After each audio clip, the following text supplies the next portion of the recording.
গান্ডু ও তার স্ত্রী তাদের আশ্রমের দিকে করছে আগমন।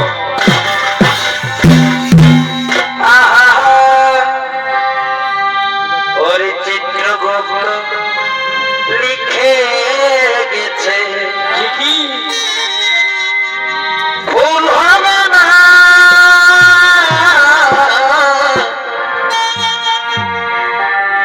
শেষ বিচারের হাইকোর্টে উকিল মিলে না, উকিল মিলে না। ওরে শেষ বিচারের হাইকোর্টে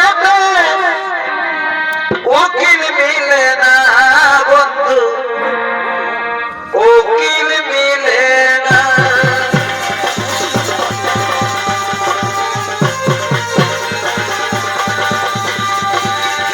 চিত্রগুপ্ত লিখে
স্বামী এসো, এই মুহূর্তে আমরা আমাদের আরাধ্য দেবতার তপস্যায় মগ্ন হই।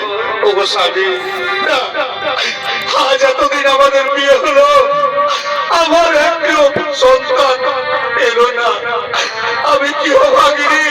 ওগো স্বামী দেবতা, লোক জগতে আমায় কি বলে জানো? আমি বন্যা নারী, আমাকে নাকি দেখলে ওদের অযাত্রা হয়। ওগো ওগো স্বামী দেবতা, তুমি বলো না আমাদের আরাধ্য দেবতাকে আমার গর্ভে একটি একটি মাত্র সন্তান যেন আমরা পাই। একই মূর্খবতী, ঠিক প্রভু আমাদের দয়া করবে। এসো এসো আমরা তার তপস্যায় মগ্ন হই। না না গো স্বামী, আমার তপস্যায় বসতে ইচ্ছে যাচ্ছে না, আমার খুব খারাপ লাগছে।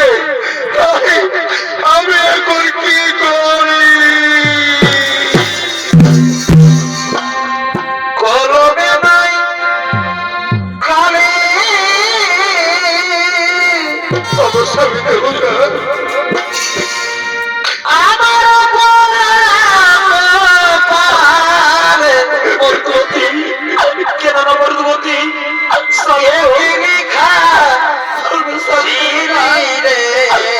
আমি কি মারতে পারবো না স্বামী? ওরে কলমে মারতে পারবো না কালী রে কেন না তুমি চোখের জল ফেলো না কলমে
চুপ করো।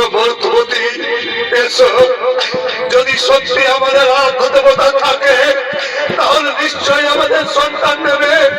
এসো আমরা একত্র হয়ে স্বামী স্ত্রী ভাই আমাদের আরাধ্য দেবতাকে আমরা স্মরণ করি। ওম মহাদেব মহাত্রাণম মহাযোগী মহেশ্বরম সর্ব পাপ ভরম দেবম মুকুরায় নমঃ। ওম নমঃ শিবায় নমঃ।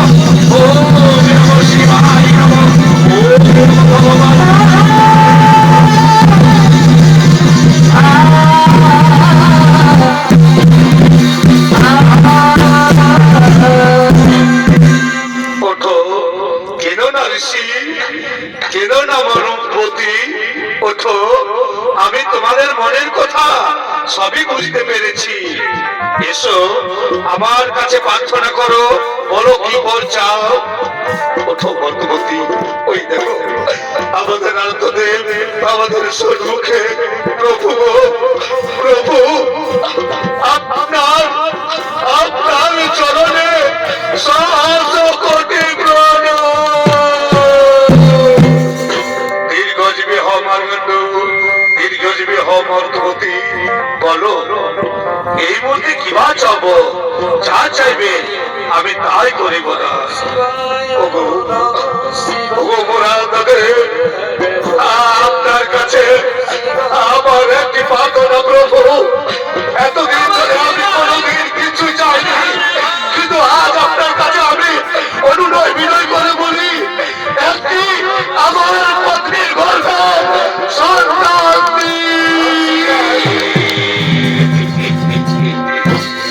বেশ, তাই হবে ঋষি।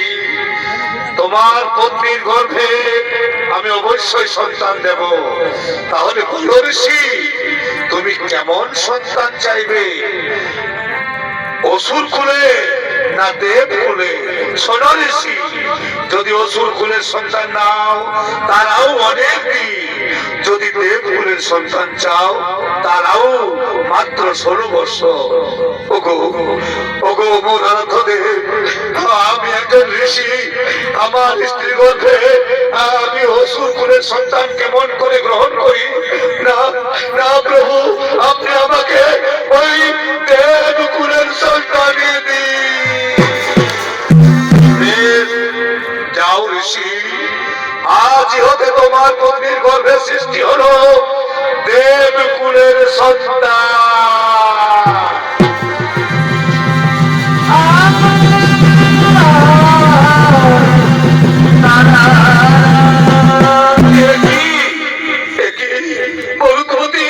তুমি বুঝতে পারলে কিছু? তুমি কিছু বুঝতে পারলে? আমি সবই বুঝতে পারলাম। ওরা আমার আনন্দদেব আমাদেরকে বল দিয়ে গেল দেবকুলের সন্তান, কিন্তু তারাও মাত্র 16 বছর পরে16 বছর ওকে আমি লালন পালন করে কোলে পিঠে বড় করতে করতে, তারপর কয়েকটা বছর পরে ওর 16 বছর বয়স হবে, তারপর আমাদেরকে ছেড়ে সে চলে যাবে। এক হিসাবে একই তুমি বলে চাইলে।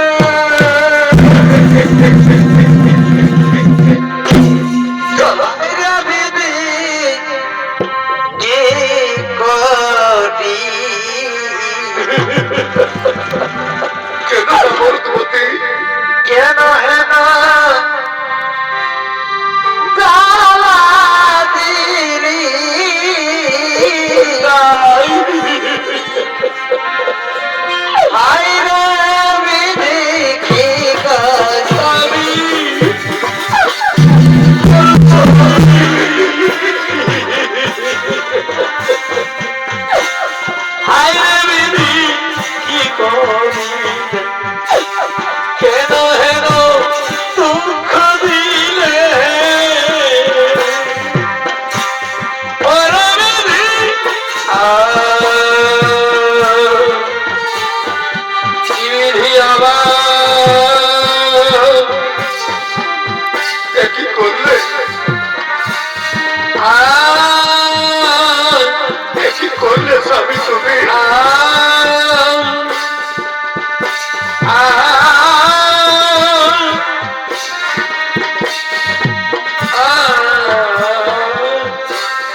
চলো চলো বন্ধুমতি, ওই কৈলাসের দিকে আমরা যাই।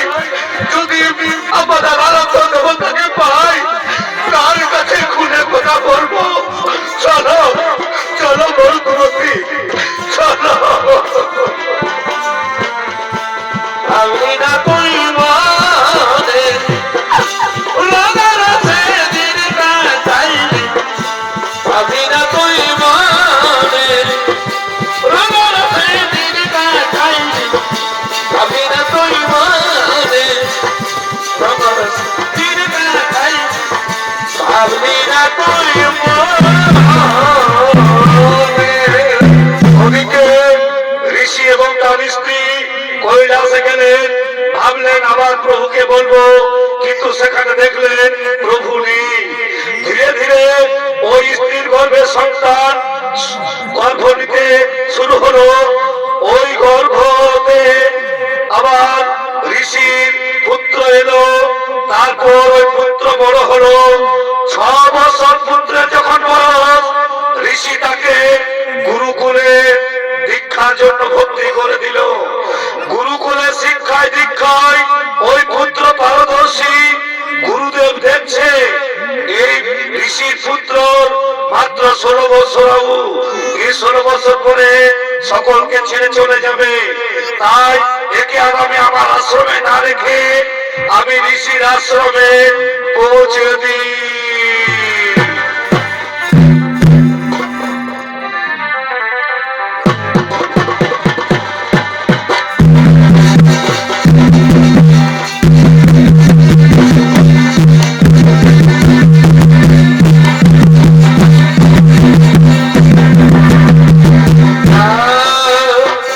দুজন মিলে সালের মরে যায়, পাতা নাচে ঝুমুর গায়ে মন থেকে মজাই গো, পাতা নাচে ঝুমুর গায়ে মন থেকে মজাই।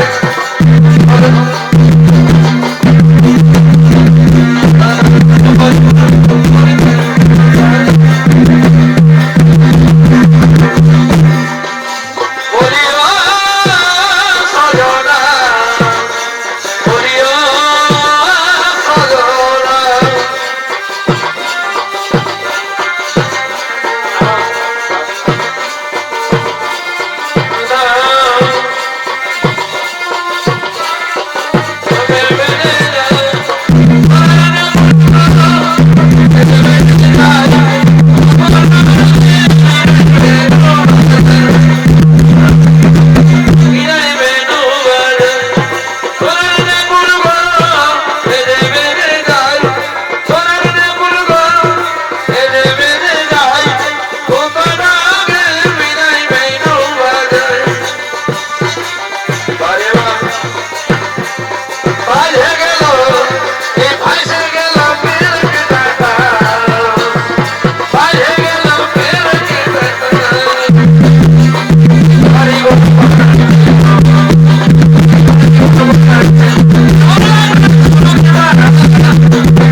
এদিকে গুরুদেব মনে মনে কাঁদছে আর বলছে, ওরে ওরে পুত্র, আমি যে তোকে এতদিন ধরে শিক্ষায় দীক্ষায় পারদর্শী করলাম, তুই আমাকে ছেড়ে, তোর পিতা মাতা ছেড়ে, সকলকে ছেড়ে এই আলোক থেকে তুই পরলোকে চলে।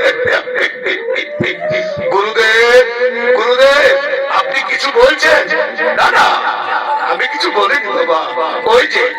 ওই যে বাগানে দেখছো তোমার পিতার আশ্রম, ওই যে তোমার পিতার আশ্রম, যাও তুমি তোমার পিতা আশ্রমে চলে যাও। কেমন? যাও, তুমি যে আমার কাছ থেকে দীক্ষা নিয়েছো, শিক্ষা নিয়েছো, এগুলো তুমি জপ করবে। ঠিক আছে গুরুদেব, ঠিক আছে গুরুদেব। তাহলে আপনি আমার একটু প্রণাম গ্রহণ করুন। গুরু ব্রহ্মা গুরু বিষ্ণু গুরুদেব মহেশ্বর গুরুদেব পরম ব্রহ্ম তস্मै শ্রী গুরুবে নমো নমঃ। ঠিক আছে ঠিক আছে, ওরে মার্গান্ডি, যাও বাবা, তোমার পিতার আশ্রম। আমি এখন আশ্রমের দিকে চলি। কেমন? আমি এখন আশ্রমের দিকে চলি।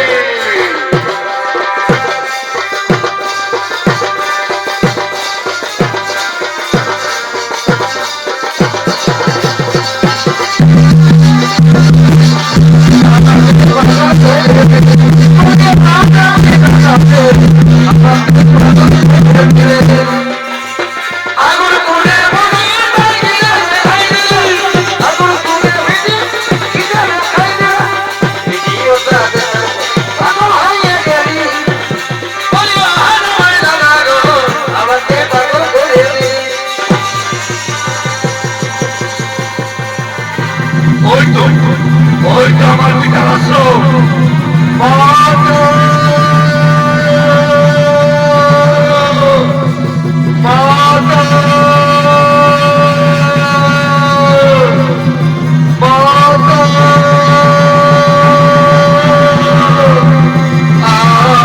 আমার মাতাকে আমি অনেকদিন দেখিনি, তাই তো আমার মাতার জন্য কেমন মন করছে।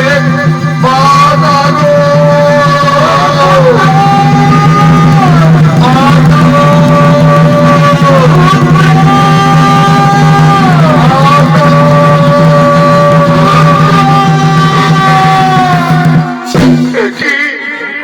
আমার পুত্র, তুই জানিস বাবা, আমি যে তোর জন্য দিন গুনছি।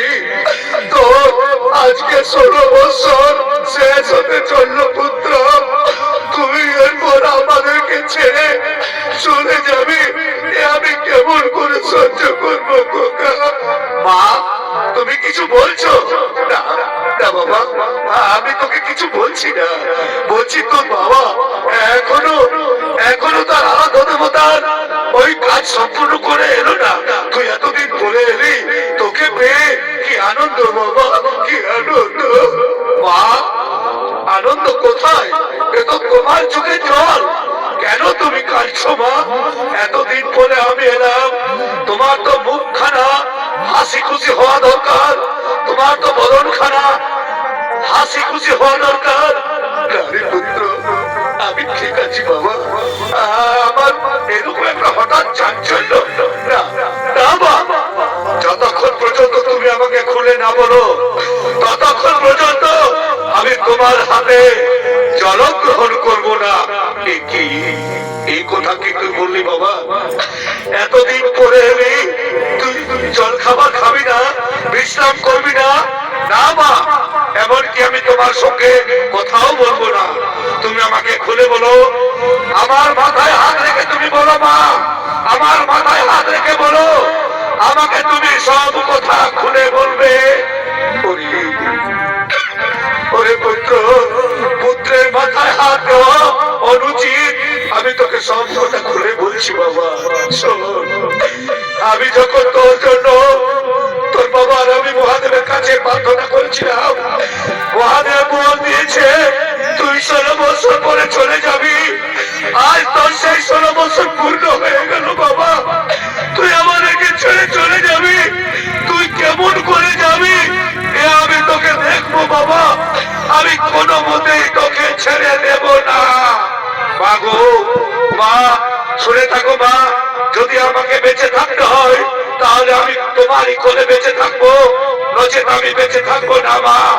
মা, এই মুহূর্তে তুমি যে দেবাদিদেব মহাদেবের তপস্যায় আমাকে পেয়েছো, সেই মহাদেবকে আমি এই মুহূর্তে তার মৃত্যুঞ্জয় মন্ত্র জপ করব।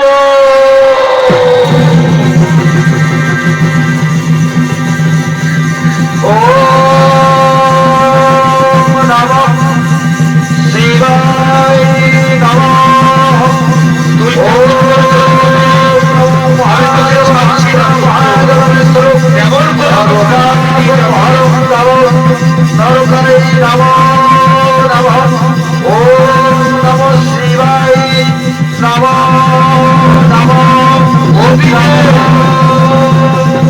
ওদিকে যমরাজ যাচ্ছে, ওই মালবাদীর মৃত্যুর সময় হয়েছে, তাই আমি ওকে এই মুহূর্তে যমালয়ে নিয়ে আসবো। তাই যমরাজ এদিকে করছে আগমন।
কথা থেকে আমি আশ্চর্য হয়ে যাচ্ছি, তুমি আমার পরম ভক্তকে এইভাবে হত্যা করছো।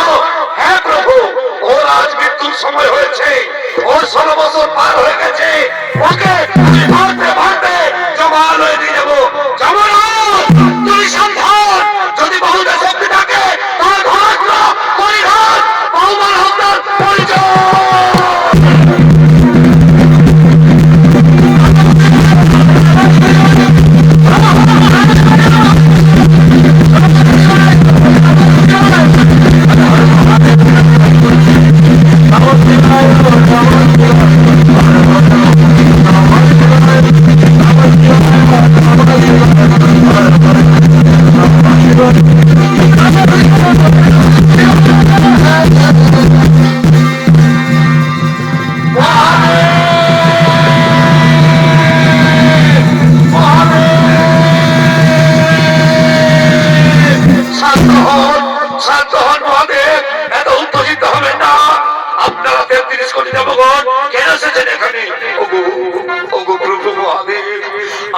শান্ত না হলে কে শান্ত হবে?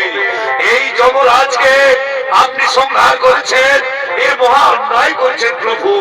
যমরাজ না থাকলে এই সারা পৃথিবীতে যে জীব জগতে যে জীবের সংহার হবে, পুনরায় কিভাবে বিচার হবে? প্রভু গো, তোমার কাছে আমরা করু জোরে মিনতি করি, ওই যমরাজকে বাঁচিয়ে তুলুন, নাহলে পৃথিবী হাহাকার হয়ে যাবে। ঠিক আছে, ঠিক আছে দেবগণ, আপনাদের কাছে আমি যমরাজকে এই মুহূর্তে বাঁচিয়ে দেব, কিন্তু তার পূর্বে আপনাদের কাছে আমার সত্য, যে মানব মহামৃত্যুঞ্জয় জপ করবে তার সামনে যেন যমরাজ কোনদিন না যায়, তাকে কোনদিন স্পর্শ না করে। ঠিক আছে প্রভু, আপনার আদেশ অক্ষরে অক্ষরে আমরা সকলেই পালন করব। মহামৃত্যুঞ্জয় যেই নাম জপ করবে তার কাছে কোনো মতেই যমরাজ যাবে না। আপনি এখন ওকে জীবিত করুন। ঠিক আছে, আমার কুমণ্ডলে জল দিয়ে আমি যমরাজকে এই মুহূর্তে জীবিত করলাম। একই একই আপনারা সমস্ত দেবগণ এখানে, প্রভু গো, প্রভু মহাদেব, আপনার সঙ্গে আমি রণ করে খুব অন্যায় করেছি। বেশ, ঠিক আছে যমরাজ, তুমি এই 33 কোটি দেবতাদের আদেশ মেনে চলো। যমরাজ, আমরা 33 কোটি দেবগণ তোমাকে আদেশ করছি, যে মানব মহামৃত্যুঞ্জয় জপ করবে তাকে কোনোদিন তুমি স্পর্শ করবে না। ঠিক আছে প্রভু, আপনাদের আদেশ আমি অক্ষরে অক্ষরে করিব পালন। জয় শিব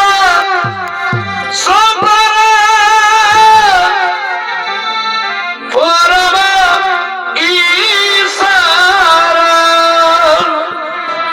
জয় জয় প্রভু অরথিনা, তুমি আমার প্রভু ও গো ভোলানা। তোমার পুত্রকে আমি আউর জীবন চিরঞ্জীবী বল দিলাম, চিরঞ্জীবী বল দিলাম, চিরঞ্জীবী বল দিলাম। তুমি আমার প্রভু ও গো ভোলানা, তুমি আমার প্রভু ও গো ভোলানা। বাবা ভোলানাথ,